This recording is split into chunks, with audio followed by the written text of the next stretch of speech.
Shri Ram channel के दर्शकों को मेरा बार बार नमन।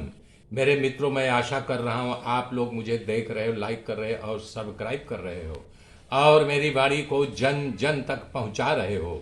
कल मैंने बताया था मित्रों, युद्ध के मैदान में युद्ध की इच्छा रखने वाले वीर एक दूसरे को ललकार रहे थे।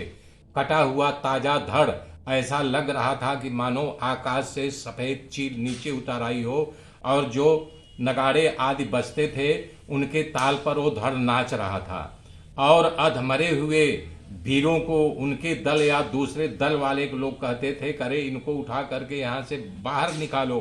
यहाँ तक कि उनके ऊपर पैर रख करके जो अधमरे थे, पैर रखने से वो मौत को प्राप्त होते थे। जैसे सोया हुआ मनुष्य थोड़ी देर में स्वप्न देह को प्राप्त कर लेता है, जैसे स्वप्न में मनुष्य दूसरा देह धारण कर लेता है, उसी प्रकार युद्ध में मारा गया योद्धा मरण काल रूपी मूर्छा के पश्चात एक ही निमेष में अपने कर्म रूपी शिल्पी त्रष्टा के द्वारा रचित देह शरीर को प्राप्त कर लेता था।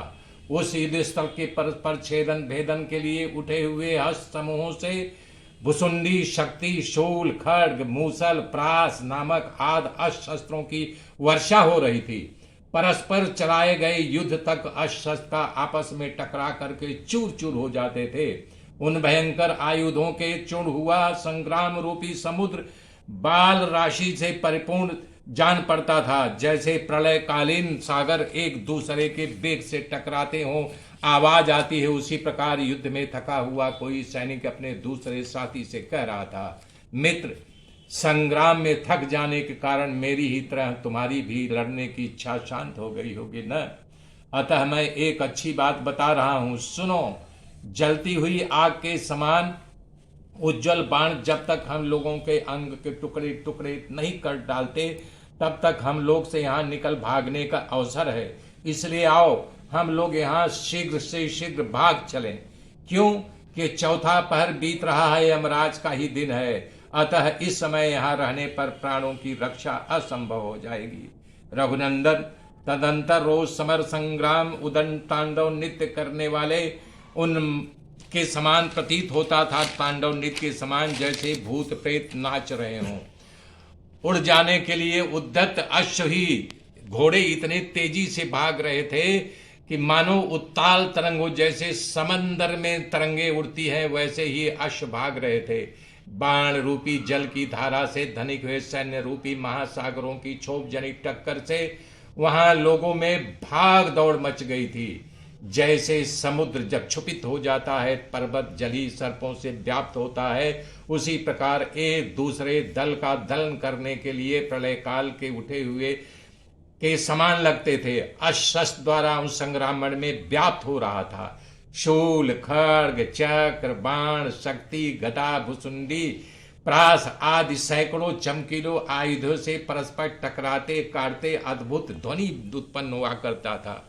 दसों दिशाओं में घूम घूम करके प्रलयकालीन प्रचंड का झोंक से टूट करके आकाश में चक्कर काटता हुआ दिखाई देता था।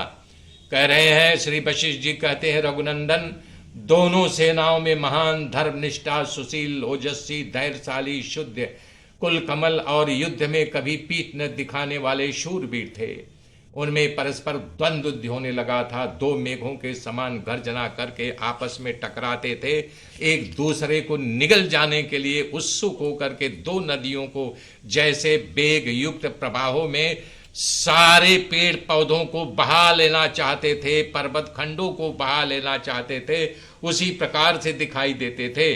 चक्रधारी योद्धा चक्रधारियों से उलझ गए, धनुर्धारी धनुर्धरों से भिड़ गए, खड्गधारी खड्ग से युद्ध करने लगे और जो प्राश फेंकते थे, जो अपने शरीर को शस्त्रों से आच्छादित किए थे, वो भाले वाले भाले के साथ, मुदगर वाले मुदगर के साथ और जंजीर जालीदार जो पहने हुए थे, वो वेग पूर्वक एक दूसरे जालीदार योद्धाओं के साथ युद्ध करने लगे थे।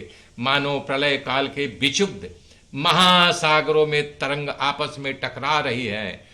वो आकाशचारी महासागर अद्भुत शोभा पा रहा था।